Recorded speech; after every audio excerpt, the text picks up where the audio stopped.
Hey, welcome back to Midweek at 3 and 1. I'm Pastor Rick, for those of you who don't know me, and we would love to have you here in person, but over the last several weeks, we've been asking questions to God, and it appears there have been a whole lot of you who were very interested.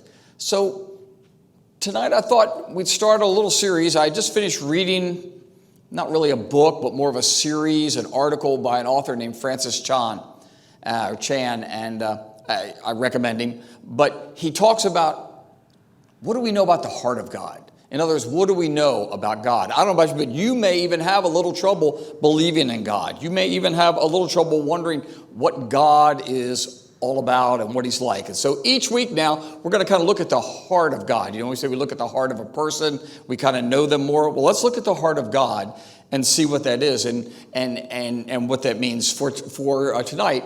God's heart is holy, which is a church word that everybody goes, oh, holy. It means, oh, you're all better than everything. Well, in God's case, it is. God is holy. He is completely set apart, is what that word means.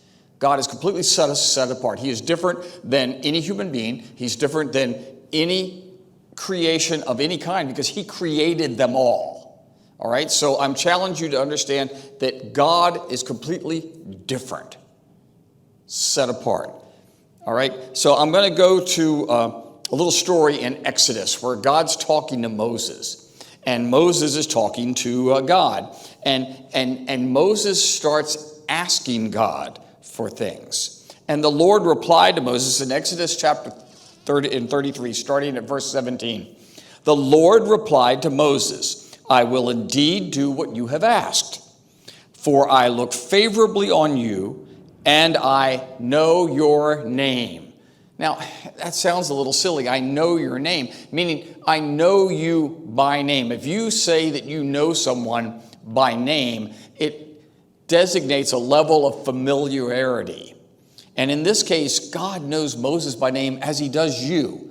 And he does me, even if you're questioning the heart of God because you're not even sure God exists.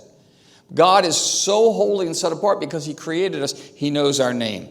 So Moses responds back to him in verse 18, and he says, then show me your glorious presence. In other words, I want to see you. I want to see you. Now here's where we see that God is set apart and holy. This is the heart of God. As much as he cared, as much as he created him, he then says in verse 19, I will make all of my goodness pass before you. I will call out my name, which is Yahweh, before you. For I will show mercy to anyone I choose, and I will show compassion to anyone I choose.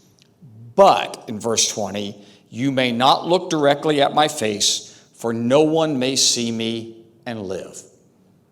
Now, we could go into a whole lot of discussion about that, but what I'm telling you is that sometimes I think that because God is so holy, set apart, that we either feel distance and we can't get close to him, or we become so buddy-buddy that we lose sight that there's a part of God that we can't even understand.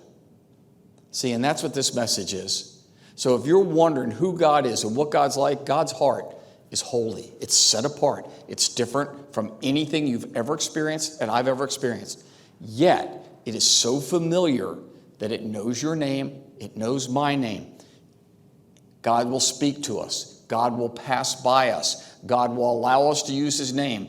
But to perceive the entire presence of God is beyond our ability. So therefore, he won't do it. The God that I worship, the God that I'm inviting you to worship, is holy. He's set apart. He's intimate. He's personal. But he's greater than anything. So we come in humility.